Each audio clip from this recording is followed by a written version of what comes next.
உலகில் வாழும் spiritual tax Tamil நேயர்களுக்கு அன்பு வணக்கம். நான் ஜோதிடர் குரு வரதராஜ பெருமாள். நம்ம இந்த காணொலியில் என்ன பார்க்க போகிறோம் அப்படின்னு பார்த்தீங்கன்னா, 2026ஆம் ஆண்டு பிப்ரவரி மாதம். ஆமாம், வருடம் ஆரம்பித்து ஒரு மாதம் கடந்துருச்சு.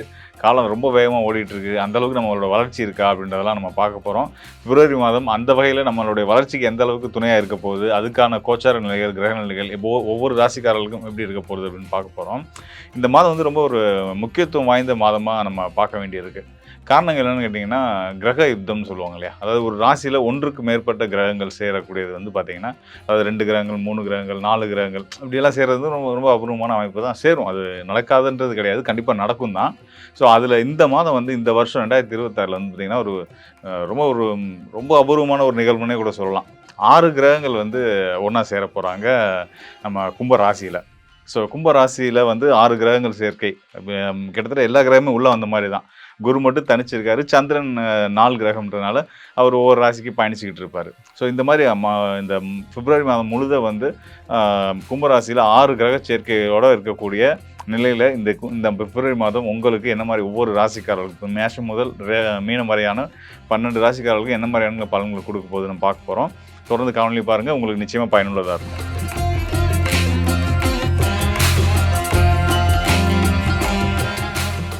கால புருஷனுக்கே பாக்கியாதிபதிகள், பாக்கியவான்கள் யாருன்னு கேட்டிங்கன்னா, நம்மளுடைய தனுசு ராசிக்காரர்கள் தான். காலப்புருஷ தத்துவம் அப்படின்றது இந்த 12 ராசியும் சேர்ந்த ராசி மண்டலம் தான் காலப்புருஷன் சொல்லுவோம். இதில் ஒவ்வொரு ராசிக்கும் ஒவ்வொரு பண்புகள் இருக்குது, ஒரு செயல்கள் இருக்குது. அந்த வகையில் நம்மளுடைய தனுசு ராசி வந்து பார்த்திங்கன்னா, இந்த காலப்புருஷனுக்கு 9ஆம் இடமா வரும். 9ஆம் இடம் அப்படின்றது வந்து பார்த்திங்கன்னா பாக்கியஸ்தானம், அதாவது அதிர்ஷ்டங்களை கொடுக்கக்கூடியது. 11 தனுசு ராசி தாண்டி 11 பேர்த்துக்குமே நீங்கள் தான் வந்து அதிர்ஷ்ட தேவதைன்னே சொல்லலாம் தனுசு ராசிக்காரர்களை. தனுசு ராசிக்காரர்களை நண்பர்களாக கொண்டவங்களும், கணவன் மனைவியோ, மனைவி கணவனாக கொண்டவங்களோ, நமக்கு பிறந்த ஒரு குழந்தைய தனுசு ராசியாக இருந்தாலோ அவங்கள மாதிரியான ஒரு பாக்கியசாலிகள் யாருமே கிடையாதுங்க. தேடி தேடி தனுசு ராசிக்காரர்களை நீங்கள் வந்து நண்பர்களாக ஆக்கிக்கங்க அப்படின்றத கூட நான் வந்து ஒரு பரிந்துரையாக சொல்லிக்கிறேன் எல்லா ராசிக்காரர்களுக்கும். அந்த அளவுக்கு வந்து அவங்க ரொம்ப லக்கியான பர்சன் அவங்க. ஸோ அப்படிப்பட்ட இந்த தனுசு ராசிக்காரன் உங்களுக்கு இந்த மாதம் பிப்ரவரி மாதம் எப்படி இருக்க போகுது அப்படின்ற பார்க்க போகிறோம். அதாவது தனுசு ராசிக்காரர்கள் மனசில் நினைப்பீங்க, ஆகா நல்லா இருந்தாலும் நம்மளை ரொம்ப புகழ்ந்துட்டு இருக்காரு, நம்ம படுற கஷ்டம் அவருக்கு தெரியாமல் பேசுகிறாப்லையோன்னு நினச்சிட்டு இருப்பீங்க.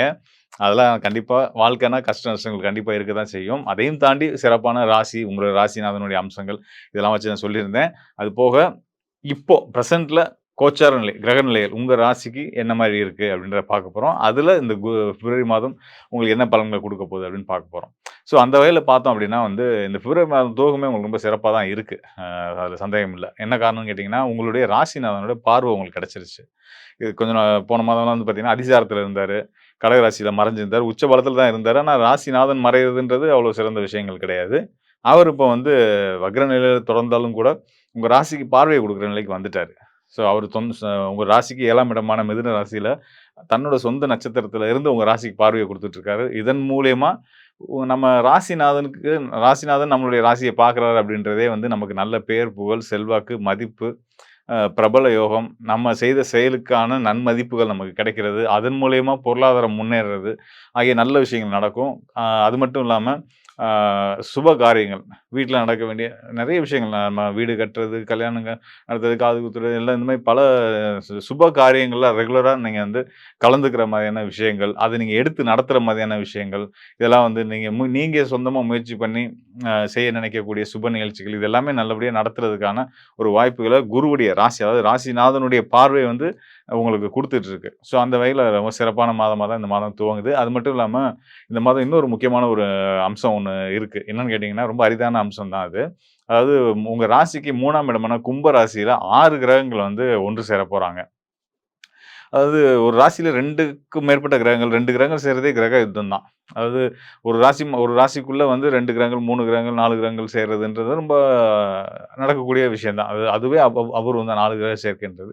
இதில் 6 கிரகம் சேர்றது அப்படின்றது இன்னும் ரொம்ப சிறப்பான ஒரு அபூர்வமான அரிதான விஷயம். ஸோ அந்த விஷயம் வந்து நம்மளுடைய வாழ்நாளில் இந்த 2026ஆம் ஆண்டில் இந்த பிப்ரவரி மாதத்தில் நடக்க இருக்குது அப்படின்றதுனால நீங்கள் ரொம்ப ஹாப்பியாகவே இருக்கலாம். இதனால் ஹாப்பியாக இருக்கலாம் அப்படின்னு கேட்டிங்கன்னா, 3 அதாவது லக்னத்துக்கு ராசிக்கு 3ஆம் இடத்துல, தனுசு ராசிக்கு வந்து 3ஆம் இடத்துல வந்து 6 கிரக சேர்க்கை.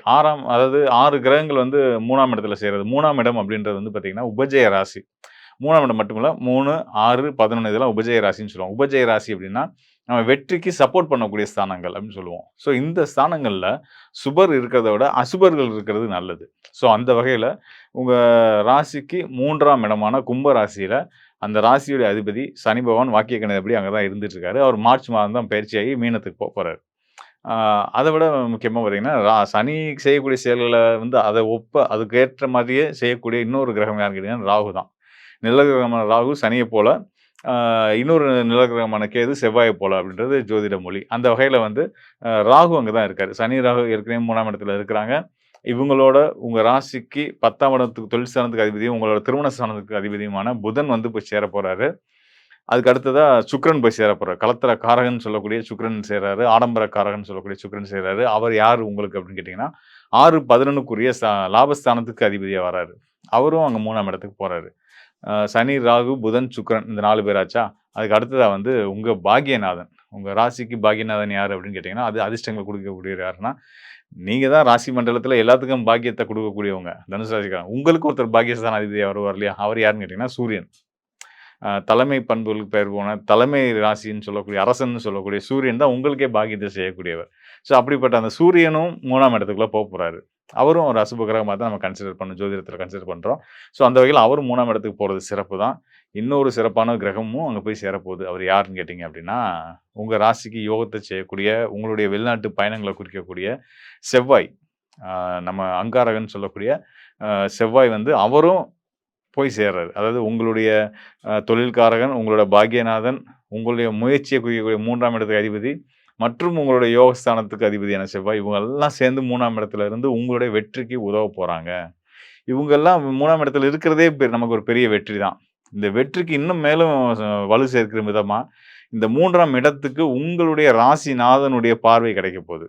ஸோ ராசிநாதனுடைய பார்வை 3ஆம் இடத்துல இருக்கக்கூடிய இந்த 6 கிரகங்களுக்கும், இந்த 6 கிரகம் சேர்க்கைன்றது மிகப்பெரிய கிரக யுத்தம். இந்த கிரக யுத்தத்துக்கு குருவுடைய பார்வை கிடைக்கிறதுனால, இது எந்த விதத்திலயும் நெகட்டிவான தன்மைகள குடுக்காம, யோக பலன்கள மட்டுமே குடுத்து, உங்க வாழ்க்கையை சிறப்பிக்கும். இந்த மாதத்தில நடக்கக்கூடிய இந்த சிறப்பான நிகழ்வு, உங்களுக்கு இனி வர்ற ஒவ்வொரு காலத்துக்கும் உங்களுக்கான நல்ல பலன்களுக்கு அடித்தளம் அமைக்கக்கூடிய ஒரு விஷயமா இந்த மாதம் இருக்கும் அப்படின்றத நான் வந்து உறுதியா சொல்லிக்கிறேன். ஆ உங்க அருகில இருக்கக்கூடிய சிவன் கோயிலுக்கு போய் நெய் விளக்கு ஏற்றி வழிபட்டு வாங்க. திங்கட்கிழமை, ஞாயிற்றுக்கிழமை, சனிக்கிழமையில கும்பிட்டு வாங்க. ரொம்ப சிறப்பான யோக பலன்களோட, மன மகிழ்ச்சியோட, நிம்மதியோட, பொருளாதார முன்னேற்றத்தோட நீங்க வாழ முடியும் அப்படின்றத நான் உறுதியா சொல்லிக்கிறேங்க. மேலும் நம்ம கவனிக்க வேண்டிய விஷயம் என்னன்னு கேட்டீங்க அப்படின்னா வந்து பார்த்தீங்கன்னா, அதாவது நம்ம சொன்னோம் இல்லையா, அந்த கிரக சேர்க்கை. கிரக சேர்க்கை அப்படின்றது வந்து பார்த்தீங்கன்னா, கிரக யுத்தம் அப்படின்னும் சொல்லுவோம். அந்த கிரக யுத்தம் ஏற்படுறதுனால நல்லதா, கெட்டதா இந்த விஷயங்கள்லாம் இருக்கு. அது சேரும் இடத்த பொறுத்து, சேரும் கிரகங்கள பொறுத்து அந்த பலன்கள் மாறுபடும். இன்னும் ஒரு சிலருக்குலாம் வந்து ஒரு சிலருக்கு இல்ல, பொதுவாவே வந்து லக்னத்துக்கு அடிப்படையிலயும் பிறந்த நேரத்தின் அடிப்படையில தான் லக்னம் கணிப்போம். ஸோ அந்த லக்னத்துக்கு எந்த இடத்துல கிரக யுத்தம் அமைறதுன்றத பொறுத்து அவங்க ஒரு சிலர் வந்து கோடீஸ்வரனும் ஆவான், ஒருத்தர் வந்து ஆண்டியாவும் ஆவான். இதெல்லாம் நடக்கிறது இயல்பு தான். ஸோ இதெல்லாம் இருந்தாலும் கூட, கோச்சார அடிப்படையில அந்த கிரக சேர்க்கை அப்படின்றது வந்து நான் உங்களுக்கு முக்கியமா ஒரு விஷயம் சொல்ல விரும்புறேன். அதாவது நம்ம கொரோனா டைம் இருக்கு பார்த்தீங்களா? 2020 அப்ப இந்த 6 கிரக சேர்க்கை இருந்துச்சு. இதே கிரகங்கள் சேரல. வேற வேற கிரகங்கள் சேர்ந்து குரு, கேது, செவ்வாய், சுக்கிரன், புதன் இவங்கலாம் சேர்ந்து இருந்தாங்க. ஸோ அப்பதான் நம்ம கொரோனா எஃபெக்ட் வந்துச்சு. இதெல்லாம் தொந்தரவுலாம் இருந்துச்சு. ஆனா என்னன்னா, அப்ப வந்து நல்லது செய்யக்கூடிய குருவே வந்து அந்த கிரக யுத்தத்துக்குள்ள மாட்டியிருந்தனால, நாமலாம் வந்து லாக்டவுன் உள்ள போய் வீட்டுக்குள்ள சிறைவாசம் இருந்துட்டோம். ஸோ அது நடந்தது இல்லையா? அப்படியான ஒரு 6 கிரக சேர்க்கையில இப்ப குரு தனிச்சு இருக்காரு. குருவுடைய அருளால நம்ம தப்பிச்சுட்டு இருக்கோம். ஸோ அதுதான் இங்க உண்ம. அதாவது நம்ம அந்த சயின்டிஃபிக்கலா சொல்லும்போது, இந்த அ மா நவீன அறிவியல்ல சொல்லும்போது சொல்லுவாங்க. அதாவது குரு வந்து ரொம்ப பவர்ஃபுல்லான கிராவிட்டி கொண்ட கிரகம் அப்படின்றதுனால, நம்ம பூமி மேல விழக்கூடிய மற்ற கிரகங்கள் மேல விழக்கூடிய அந்த எரிக்கற்கள்லாம் தன் பக்கம் இழுத்துப்பாரு அப்படின்னு சொல்லிட்டு. ஸோ அதுதான். நம்ம மேல விழக்கூடிய நமக்கு நடக்க இருக்கக்கூடிய சங்கடங்கள, த தொ துன்பங்கள் எல்லாத்தையுமே குரு பார்வைன்னு நம்ம சொல்றோம் இல்லையா ஜோதிடத்துல. அதுதான். அந்த குருவுடைய அனுகூலம் கிடைக்கிறதுனால, அதெல்லாம் நமக்கு நடக்காம தவிர்க்கப்படுது. இப்ப நான் உங்களுக்கு திரும்ப மீண்டும் ஒரு முறை சொல்றேன். இப்ப இந்த குருவுடைய பார்வை மட்டும் இல்ல அப்டின்னா வச்சுக்கோங்களேன், இந்த சனி, சூரியன், ராகு, செவ்வாய், சுக்கிரன், புதன் இந்த சேர்க்கை வந்து கண்டிப்பான முறையில உலகளாவிய அளவுல நெறைய பிரச்சனை, இயற்கை பேரிடர்கள், இயற்கை சீற்றங்கள், பெருமழை, வெள்ளம், புயல் அ வாகன விபத்துகள், குறிப்பா வந்து இந்த ரா ராம் நாடுகளுக்கிடையான யுத்தங்கள் இதெல்லாம் வந்து அதிகரிக்கிறதுக்கான வாய்ப்புள்ள ஒரு நேரம். இப்படிப்பட்ட வாய்ப்புள்ள நேரத்தையே வந்து குரு ஒருத்தருடைய பார்வை வந்து நமக்கு யோகமா மாத்தி குடுத்துட்டு இருக்கு அப்படின்றதுக்கு, நம்ம வந்து இறைவனுக்கு எப்பயுமே நன்றி சொல்லணும், கடமைப்பட்டுருக்கணும். இதே மாரி இனி வர்ற காலமும் எல்லாருக்கும் எல்லாமும் நல்லபடியா இருக்கணும்னு ஒவ்வொருத்தரும் வேண்டிக்கிறது ரொம்ப சிறப்பான ஒரு விஷயமா இருக்கும். இந்த வகையில வந்து பார்த்தீங்கன்னா, குரு வந்து ஒரு சிறப்பான ரோல் எடுத்து நம்மளெல்லாம் காத்துட்டு இருக்காரு. அதனால குரு இன்னும் அடுத்த மாதம்லாம் பார்த்தீங்கன்னா, மார்ச் மாதம்லாம் பார்த்தீங்கன்னா, நான் முன்னாடி சொன்ன மாரி அவர் உச்ச நிலைக்கு போப்போறாரு. குரு உச்ச நிலைக்கு போம்போது இந்த 6 கிரக சேர்க்கைகள் வந்து மாறிரும். அப்பயும் குருவுடைய பார்வை இருக்கும். குரு தொடர்ந்து நம்மள காத்து வந்துட்டு இருக்காரு. அதனால குரு அம்சத்துல இருக்கக்கூடிய தாய், தந்தை, ஆசிரியர் எல்லாத்தையும் போற்றி எல்லா ராசிக்காரர்களுமே வந்து வணங்கி வர்றது, அவங்களுக்கான சரியான மரியாதைய குடுக்குறது, பெற்றவங்க வந்து பிள்ளைகளுக்கு நல்ல மரியாதைய குழந்தைகளுக்கு சொல்லிக் குடுத்து வளர்க்குறது, இதெல்லாம் இந்த காலத்துல செய்ய ஆரம்பிச்சீங்கன்னா, அவங்களோட எதிர்காலத்துக்கு நல்லதா இருக்கும். நாமளும் நமக்கு நல்லது செய்யக்கூடியவங்களுக்கு நல்லது செஞ்சவங்களா மாறிருவோம். ஸோ இதெல்லாம் தாண்டி இன்னொரு விஷயம் இருக்கு. உங்களுடைய ஜனன ஜாதகம். அதுக்கு ஒரு முக்கியமான ரோல் இருக்கு. அத நம்ம தவிர்த்து போவே முடியாது. கோச்சார நிலைகள், கிரக நிலைகள் நல்லா இருக்கு. அருமையா இருக்கு. எல்லா ராசிக்காருக்குமே நல்ல பலன்கள் இனிமே கண்டிப்பா நம்மளுக்கு கிடைக்கும். அத நான் உறுதியா சொல்றேன். இதையும் தாண்டி ஒரு சிலருக்கு இருக்கக்கூடிய இந்த கடன் சார்ந்த சிக்கல்கள், உடல் சார்ந்த சிக்கல்கள், பிரச்சனைகள், மனப்பிரச்சனைகள், உறவு சார்ந்த சிக்கல்கள் இது எல்லாத்துக்கும் காரணமா உங்களுடைய சுயஜாதகத்துடைய பங்கு இருக்கு. ஸோ உங்களுடைய சுயஜாதகத்துல இனி அடுத்து வரக்கூடிய காலம் எப்படி இருக்கு? கோச்சாரத்த பத்தி நம்ம தெரிஞ்சுக்கிட்டோம். இப்போ ராசி அடிப்படையில உங்களுக்கு எப்படி இருக்குன்னு நம்ம தெரிஞ்சுக்கிட்டோம். இன்னும் உங்களுடைய சுயஜாதகம், உங்களோட சொந்த ஜாதகத்தின் அடிப்படையில உங்களோட எதிர்காலம் எப்படி இருக்கு? தொழில் சார்ந்த விஷயங்கள் எப்படி இருக்கு? குடும்ப உறவுகள் எப்படி இருக்கு? பொருளாதாரம் எப்படி இருக்குன்றத பத்திலாம் இன்னும் தெளிவா தெரிஞ்சுக்கணும் அப்படின்னா, இந்த டிஸ்ப்ளேல இருக்க என்னுடைய எண்ணுக்கு தொடர்பு கொள்ளுங்க. கண்டிப்பான முறையில உங்களுக்கு நல்ல ஒரு தெளிவையும், தீர்வையும் நான் தர்றதுக்கு தயாரா இருக்கிறேன். நன்றி, வணக்கம் நண்பர்களே. மீண்டும் ஒரு நல்ல நிகழ்ச்சியில் சந்திப்போம்.